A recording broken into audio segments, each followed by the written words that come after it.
Why is the Prime Minister not releasing this data? And second, what is this delay in this census? The caste census should be done now, and the last caste census data should be released at once. Now, what was the BJP's answer? Very interesting answer. That it doesn't matter how many OBCs are in the government of India. What matters is that we have MPs and MLAs who are OBC. No, that's not the point. Because you can ask any MP or any MLA how much they participate in lawmaking, how much they participate in how the money in India is spent, they will tell you there's no participation.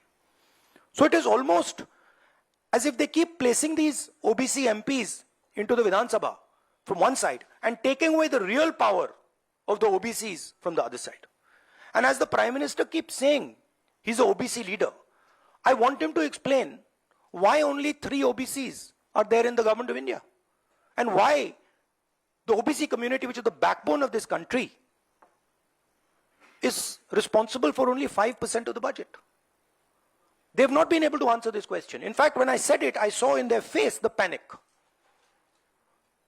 Because this is the truth. This is what they're trying to distract India from. The fact that the large mass of Indian people do not have any power.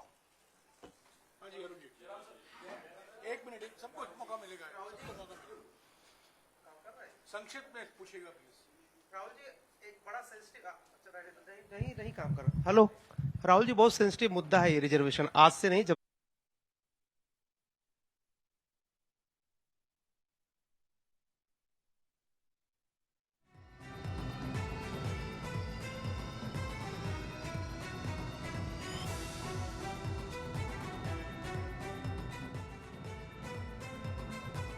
सरकार में भी, जैसे secretaries हैं सरकार में भी और महिला आरक्षण में भी ओबीसीज के लिए अलग से व्यवस्था करने वाले। देखिए, सिंपल बात, स्टेप बाय स्टेप करना है।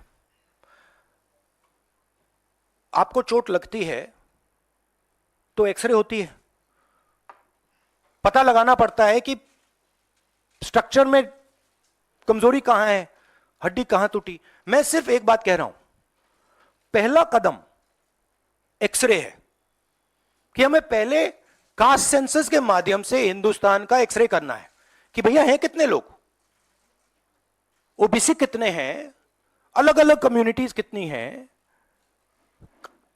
ट्राइबल्स कितने, ये पहले टेबल पे तो रखो। डिसीजन लेने से पहले अगर हम अपने सामने डेटा ही नहीं रखेंगे तो डिसीजन कैसे लेंगे? वो तो आपने बात की बात की, मगर पहले हमारे सामने डेटा रखो। डेटा रखोगे मैं आपका जवाब दे दूंगा, आज तो डेटा ही नहीं है। दूसरी बात, मैंने अपने भाषण में कहा कि आजादी की जो मूवमेंट थी वो एक शुरुआत थी। Distribution of power, transfer of power to the people of India, Hindustan के लोगों को पावर ट्रांसफर करने का पहला बड़ा कदम था। उसके बाद हमने और कदम लिए हैं। कास्ट सेंसस से जो डेटा निकलेगा वो हिंदुस्तान की जनता को और पावर ट्रांसफर करने का तरीका है।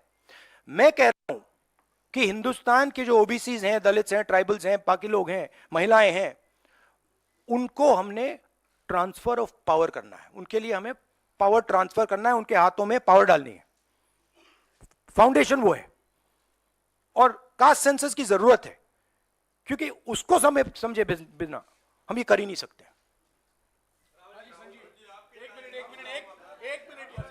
हाँ, एक मिनट प्लीज, अरे रमन जी रुक जाओ प्लीज। हाँ, 1 सेकंड। हाँ, देखो, हमारे समय जितने भी थे सही रिप्रेजेंटेशन होना चाहिए। हमारे समय कम था, वो भी खराब है। इनके समय कम था, कम है, ये भी खराब है। हम चेंज चाहते हैं, ठीक है। मेरा कहना है कि जब मैंने ये आंकड़ा देखा मैं हिल गया। मैं बिलीव नहीं कर सकता था कि 90 सेक्रेटरीज में से 3 ओबीसी के हैं। मैं शॉक हो गया, मैं हैरान हो गया, ये क्या हो रहा है। और इसको बदलना है।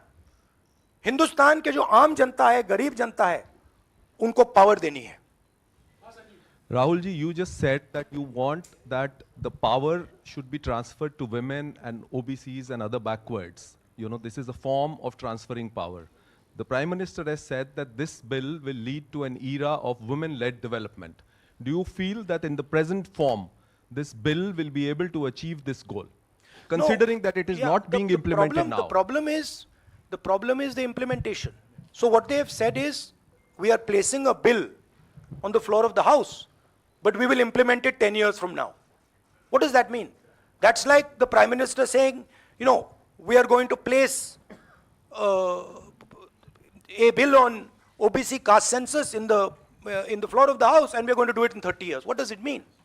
Means nothing. So, we agree with the bill. Remove these two clauses and make it happen today. And don't insult the intelligence of India's women. Because India's women understand what you're doing.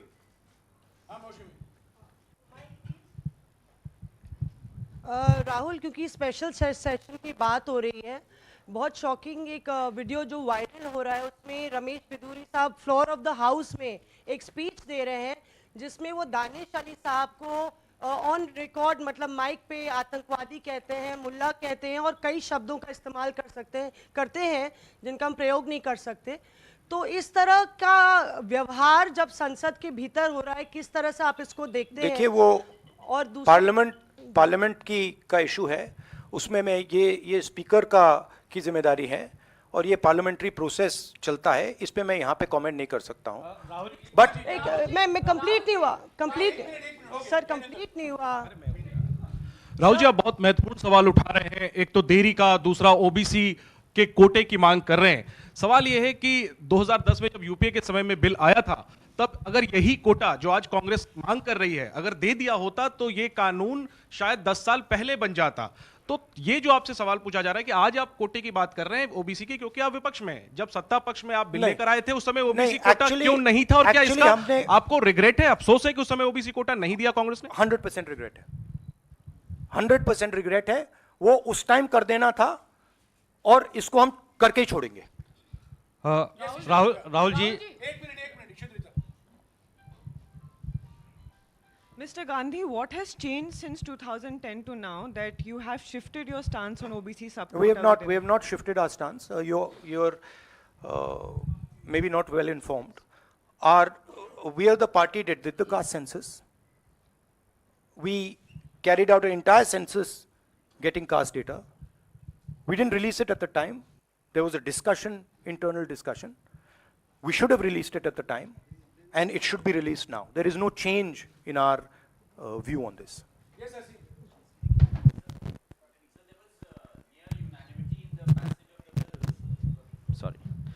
So there was near unanimity in the passage of the bills. Do you think that a wider consultation process should have been followed before bringing the bill in the special session? We are okay with the bill. We have supported the bill. Right? Please understand the technicality. We are in full support of the bill. We don't agree with the two little footnotes that have been put in the bill that basically mean that the bill is going to be implemented 10 years from today. We support the bill. Everybody, there's nobody in the House who didn't support the bill.